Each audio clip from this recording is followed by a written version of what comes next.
Feliz día, aquí estamos, es un nuevo podcast para ustedes y por supuesto aquí estoy súper bien acompañada el día de hoy con la doctora Mariraida Canónico, gastroenteróloga, pediatra, y estoy feliz porque la verdad me cuesta una cita con ella porque la verdad es que es sumamente ocupada. Ya le estoy pidiendo para julio y para agosto antes de que se vaya de vacaciones, porque aparte de eso estamos agendando, pero bueno, buenos días mi gente bella, con emoción, con alegría, entusiasmo, y yo honrada de estar contigo, como siempre, dando lo mejor para nuestra gente, dando salud, dando bienestar, consejos de calidad y hablándole en esos términos que a veces es un poquito complicada la parte médica, pero que se le hace sencillo para que puedan ser prevenibles estas enfermedades. Exactamente, justamente vamos a hablar de el intestino permeable y bueno, y un poquito más, porque es importante, parece mentira, pero es algo que últimamente está en auge y que realmente le tenemos que tomar en cuenta.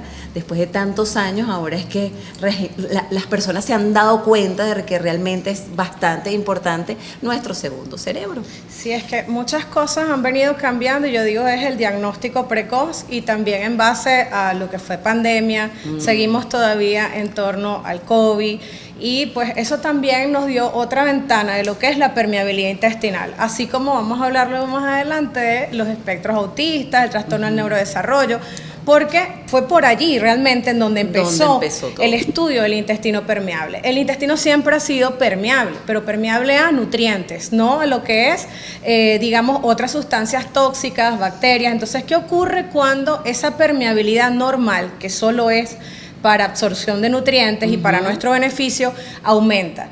Siempre coloco mis manos, qué bueno que tengamos video, para decir que estas son las vellosidades intestinales. Y normalmente el intestino deja pasar esos nutrientes, pero cuando hay un aumento de la permeabilidad se pierde esa barrera normal, y no solo va a haber absorción de nutrientes, sino de productos sin digerir, proteínas sin digerir, más en el caso de las sensibilidades o intolerancias alimentarias, y en el caso también de desequilibrios de la flora o la microbiota, que es lo normal de defensa de nuestro intestino. Entonces, al dejar pasar sustancias de desecho, tóxicos, alimentos como tal, también restos sin digerir, es lo que se considera el síndrome de intestino permeable. Ajá, ¿y cómo afecta el intestino permeable a nuestro cerebro, doctora? Venías en la introducción diciendo que nuestro intestino es nuestro segundo cerebro. Yo diría que es el primero. Realmente nuestro intestino es autónomo y manda para todos lados. Antes se hablaba solo del eje intestino-cerebro, ahora se habla intestino, microbiota, cerebro, y como un órgano, esta parte de la microbiota, esas conexiones como tal, no solamente son del intestino, hay eje intestino-corazón, intestino-pulmón, intestino-riñón, intestino-piel, o sea, del intestino, la absorción de estos nutrientes o toxinas, en el caso de alimentos, en el caso de bacterias también, pueden ir a través de la circulación y la absorción del intestino al hígado, y de allí a lo que es nuestro torrente sanguíneo y a nivel cerebral, y atraviesan la barrera hematoencefálica, o sea, una barrera de protección que puede hiperexcitar tanto niños como adultos, y genera una neuroinflamación, o sea, una inflamación a nivel del sistema nervioso, producto de lo que es ese intestino que dejó pasar esas sustancias tóxicas. Y ahí es a donde vienen estos síndromes que afectan muchísimo a los niños. El trastorno de espectro autista como tal, y los trastornos del neurodesarrollo. La verdad es que cada vez han aumentado más. Inicialmente las estadísticas era 1 de cada 100, en algunos es 1 de 65, en algunos países incluso. O sea, es alarmante el incremento del trastorno del espectro autista y todo lo que es la afectación del neurodesarrollo, que puede ser desde algo muy leve, como que no puedan comunicarse adecuadamente e interactuar con las personas, estos niños, o también incluso a nivel de los adultos. Y te decía, no solo es el espectro autista. De que no se dan cuenta, sino hasta que están muy adultos. Exactamente, porque notas que es alguien que es tímido y piensan que es más personalidad, que no se quiere relacionar con otra persona, que tiene dificultad, ¿verdad? Y eso es parte del trastorno espectro autista. Sí, que se puede confundir con el TDAH, ¿no? Exactamente, También. porque allí vamos que es un espectro, y es un espectro porque es amplio, y esto tiene mucha connotación, pues. La expresión hablada también, cuando hay dificultad en la expresión hablada, puede ser un intestino permeable. Entonces, Que tú digas, oye, no había pensado que un niño que le cuesta expresarse tenga un intestino permeable, que un adulto que le cuesta relacionarse, que una mujer que tenga depresión, ansiedad, la causa sea un intestino permeable, porque no solamente, como decíamos, el segundo cerebro y está esa conexión, sino que es el 95% de nuestras emociones, el intestino. Y allí va lo que es ansiedad, depresión, asociada en adultos y en niños también. ¿Y cómo lo detectas? ¿Cuáles son 3 características bien puntuales de niños para uno tratar de detectar qué es exactamente lo que le está pasando, que es un intestino permeable? Y 3 características de un adulto. Bueno, lo primero es sospecharlo, porque no podemos hacer un diagnóstico si no sospechamos que haya permeabilidad aumentada. Exacto. Ante un trastorno de espectro autista, la parte del neurodesarrollo, es asociarlo a la permeabilidad intestinal, y en este caso hay pruebas como tal que hacemos para diagnosticarlo. Se llama la sonulina, eso se hace en heces, ¿verdad? Y eso es un test de diagnóstico que me dice qué tan permeable está el intestino, tanto en niños como en adultos. El problema de los síntomas es que es variado, porque como te comentaba, es muy amplio. Hablamos de ansiedad, depresión, o si vamos netamente a los síntomas intestinales, que sean solo intestinales, distensión abdominal, tanto del niño como del adulto. Lo que es, sí, la distensión, que Y que esté durita. la barriguita, La sí, barriguita. con gases, ¿verdad? Sí. Meteorismo, que es que suena timpánico como tal. Puede haber también asociado a problemas de lo que es la... Así como suena con una arepita. Sí, como una arepita. Como un tamborcito, por eso le decimos timpanismo. Tal cual. La halitosis, que es el aliento como tal, que tenga el aliento fuerte o mal aliento. Podemos mencionar también lo que es alternar periodos de diarrea y estreñimiento.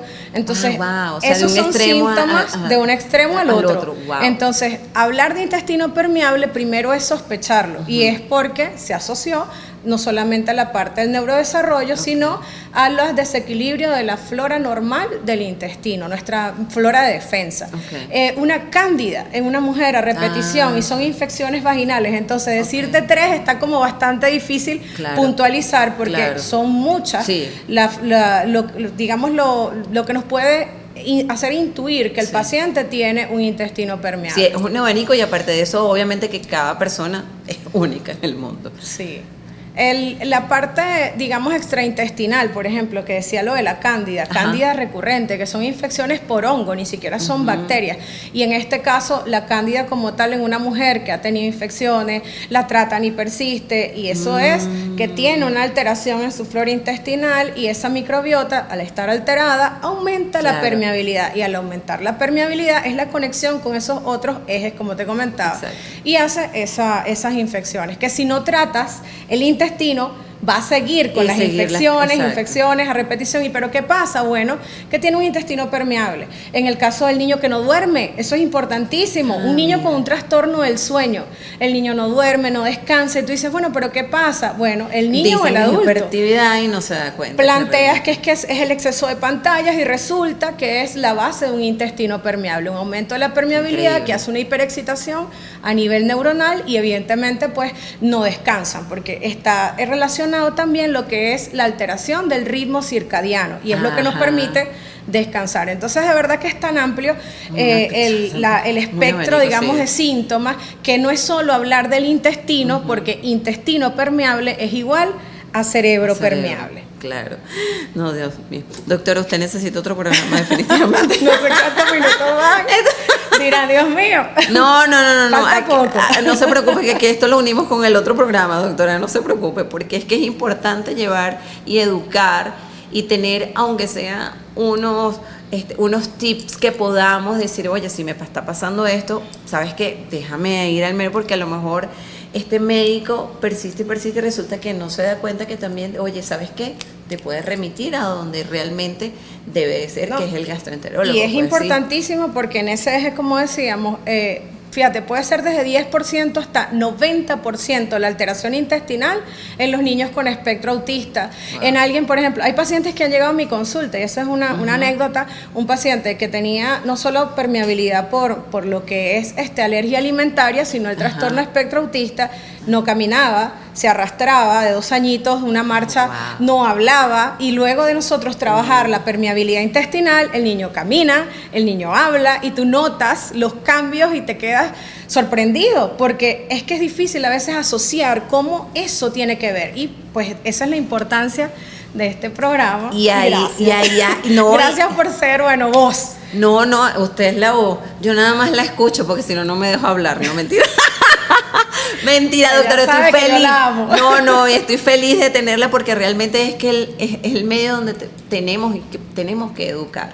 Nosotros tenemos que reeducar y que las personas se vayan abriendo un poco más a tener conciencia, hacerse presente y tener conciencia de qué es lo que le está pasando y qué es lo que está pasando también a su alrededor, y que tengan niños, pues que tengan presente que ciertos síntomas hay que prestarnos atención. Y adulto también, porque y fíjate, el también, niño que totalmente. no se trata, el niño que no se diagnostica, es el adulto que sufre en adelante, y más que todo en lo que es su entorno, en sus relaciones interpersonales. ¿Ves? Y dices, bueno, pero ¿qué pasó? Bueno, un niño que no fue diagnosticado. Nunca se y trató. Luego empiezas a asociar, oye, sí, y por dónde nació, y esas cosas, por ejemplo, la mayoría de los niños ahora nacen prematuros o pretérminos límites, la mayoría son cesáreas, y eso tiene que ver con la microbiota normal de defensa que adquirimos. Y ya desde allí vienes no condenado, pero sí con un riesgo de tener intestino permeable, solo nacer por cesárea, imagínate. Solo no dar lactancia materna.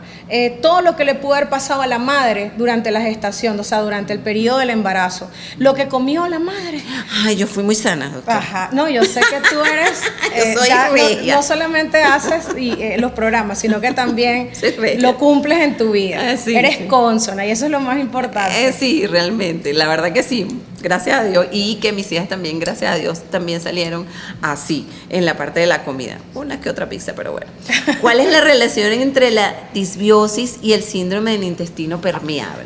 Hablar de intestino permeable es hablar también de disbiosis intestinal. Hablábamos que esa barrera de los vellitos, ¿verdad?, que está selladita, aumenta. Y al aumentar pasan varias cosas. Las bacterias normales, que son de defensa de nuestro intestino, tienen varias cosas. Pueden sobrecrecer, por ejemplo, y sobrecrece una flora que es transitoria, que no es buena, que es inflamatoria. Al ser ese sobrecrecimiento, esas toxinas también aumentan más la permeabilidad. Entonces es como un círculo vicioso. Disbiosis es igual a intestino permeable. Prácticamente es una relación que está allí, pues porque una cosa lleva a la otra. También puede ser por la diversidad. ¿Qué es la diversidad? Una persona que no come sanamente y, ejemplo, hace una dieta muy estricta, se elimina todos los carbohidratos, o al contrario, es alta en carbohidratos, en azúcares refinados. Entonces tus bacterias de defensa no va a ser una flora buena, una microbiota benéfica, no va a ser variada, diversa. Debe ser alimentación variada, diversa y balanceada. Entonces hay una relación importante porque pues se trabaja en conjunto, no solamente lo que es el saber. Sí, tiene una sonulina elevada, que es la prueba que te decía en heces, que debe ser evaluada por un médico, evidentemente. No es para que cualquiera salga a hacerse la prueba, debe ser evaluado y cumplir con esos criterios. Uno confirma y luego busca qué causa es, por qué está permeable, es por la alimentación, es por el desequilibrio de esta microbiota, o hay algo más, y ese algo más puede ser desde metales pesados, lamentablemente pues eso también hay intoxicación en nuestros ríos, con los pescaditos, en nuestros ríos puede haber mercurio. En lo que es lo que lleva el agua como tal, o sea, mercurio, plomo, níquel, son cosas que pueden también afectar, y hasta los pesticidas, que es en lo que rocían para lo que es los vegetales, cultivo. por eso es que hay que ser muy bio. Exactamente. Entonces todo eso que nos es un poco difícil también buscar una alimentación totalmente orgánica, pero siempre yo digo que hay que elegir lo mejor. En nuestra decisión está que el 90% de las veces, mínimo el 90%. Siembren en su jardín. Mínimo el 90%, elijamos lo mejor para nosotros. Y si estamos ante una alergia o una intolerancia alimentaria, ya es diferente, porque ahí el profesional hace lo que tenemos que hacer, pues el diagnóstico, excluir esos alimentos que sean inflamatorios. Sobre todo las lactosas, en cuanto a todos los... La caseína, ella está clara, la caseína, los lácteos, es la principal inflamatoria. Justamente tú, ¿cómo que te preparaste para esta charla? Claro, doctora, yo me preparé desde que tuve la primera. Desde siempre. Yo me quité las nada de lactosa, nada. Los lácteos justamente tienen ese problema. De hecho, quien abre esa esas uniones estrechas es la caseína, la principal, la proteína, la leche de la vaca.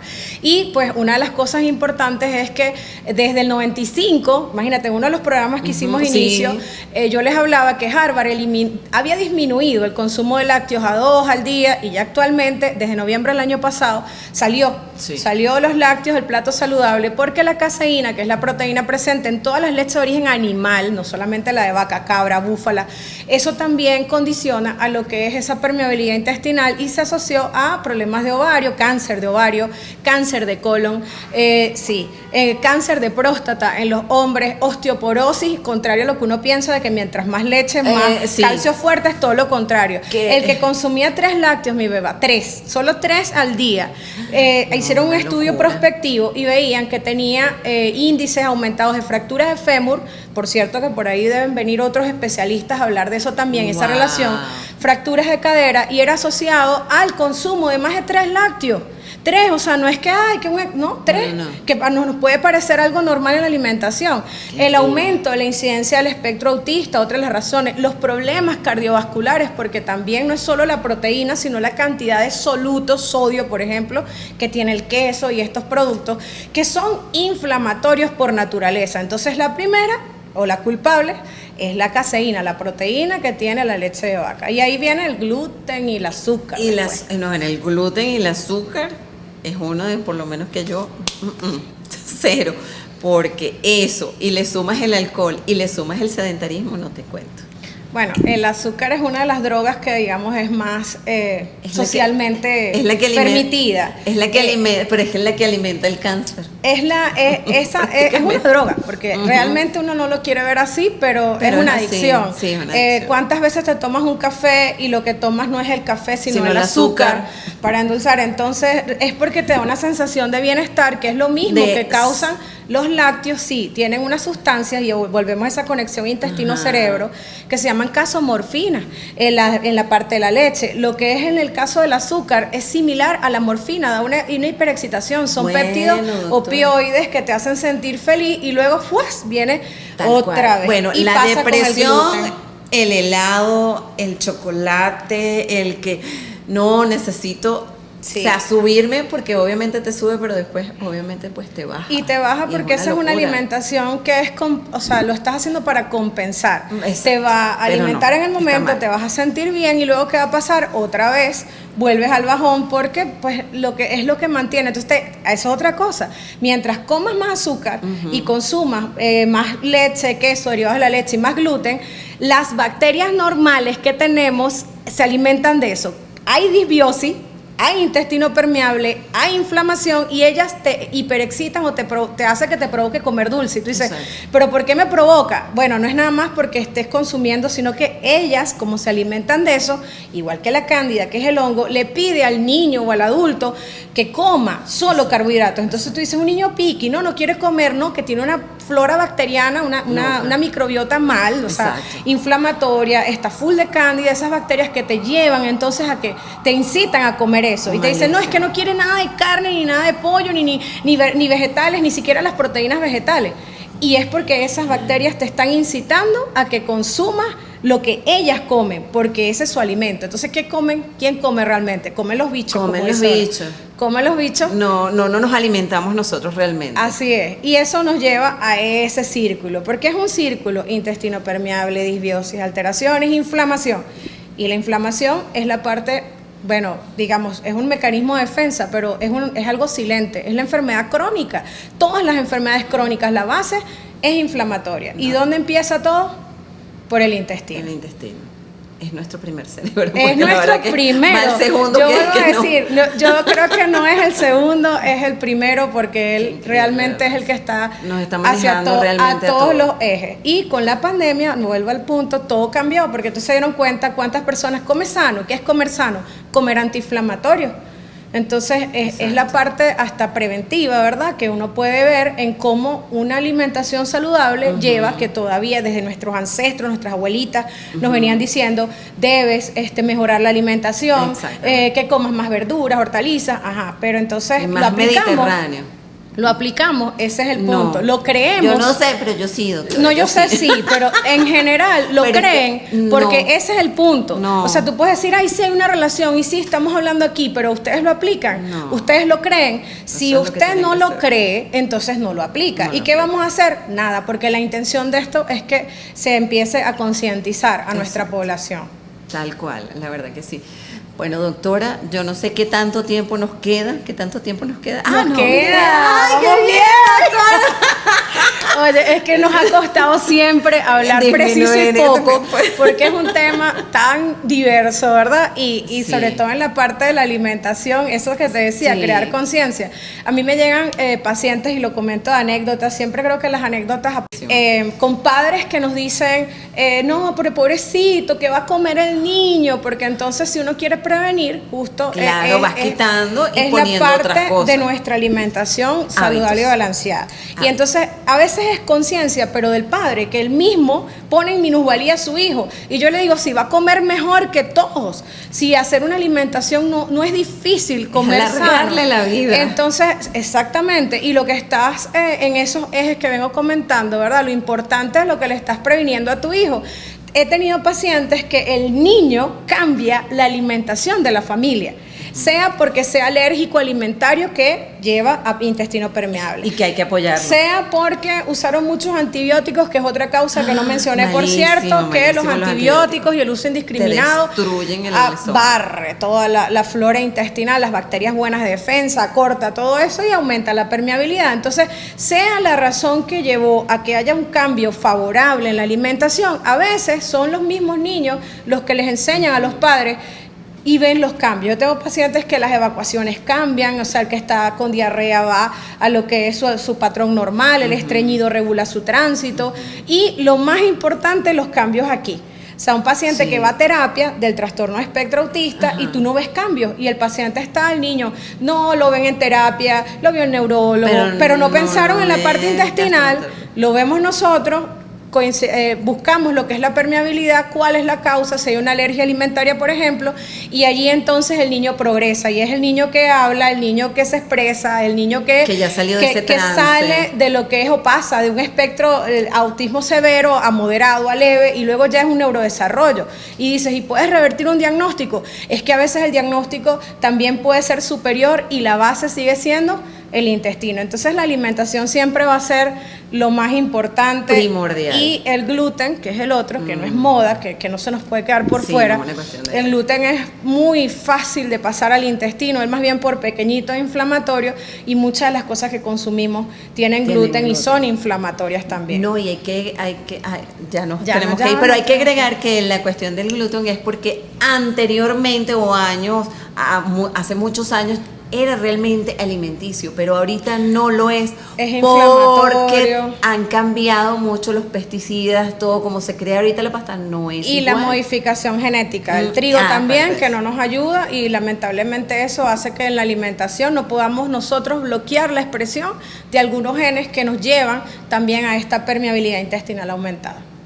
Así es, doctora. Bueno, pero esto no va a quedar aquí, sino que la doctora Promesa. va a venir a terminar, o sea, regresa la doctora al podcast de Beba Vandenberg, porque este es un tema que realmente es importante y que hay que concientizar que tantas cosas lleva al ser humano a poderse desarrollar bien y tener conciencia de qué es lo que realmente, como siempre digo, somos lo que leemos, somos lo que comemos y somos lo que escuchamos. Así es, y eso es muchas importante. gracias, Así que gracias doctora, por la de verdad que invitación, estar y aquí. espero que de verdad esto sea multiplicador, porque sé que así lo eres, y que una persona que nos escuche, una persona que nos atienda va a multiplicar este mensaje de la importancia del eje del intestino-cerebro y con todos nuestros órganos y sistemas. Así que intestino sano, cerebro sano y cerebro feliz, y todos felices.